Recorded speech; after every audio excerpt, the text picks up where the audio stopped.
మీరు చేసే పొరపాటు, మీరు చేసే నిర్లక్ష్యం భవిష్యత్తు పైన పడుతుంది. ఒక విద్యార్థి సరైన విజ్ఞానాన్ని పొందకపోయినా, సరైన విలువలు అందుకోకపోయినా అతను ఒక మంచి పౌరుడు మిస్ కావడమే కాదు, దేశానికి ఒక నేరస్తుడో లేక ఒక ప్రతికూలవాది కూడా తయారయ్యే అవకాశం ఉంటుంది. మన సమాజానికి వ్యతిరేక శక్తిగా కూడా తయారయ్యే అవకాశం ఉంటుంది.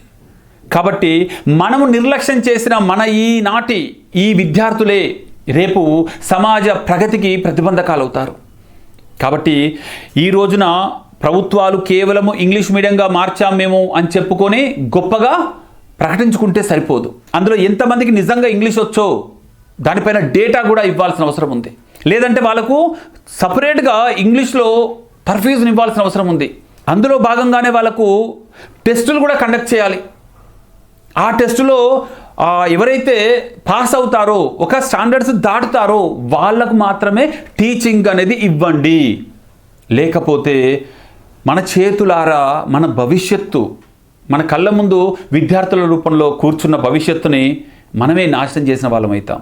భవిష్యత్తు ఇంకా భయంకరంగా ఉండే అవకాశం ఉంది. కాబట్టి ఇప్పటికైనా ప్రభుత్వాలు, సామాజికవేత్తలు, విద్యావేత్తలు, అకాడమిషియన్స్, మేధావులు అందరూ కలిసి దీనిపైన ఆలోచించాల్సిన అవసరం ఉంది.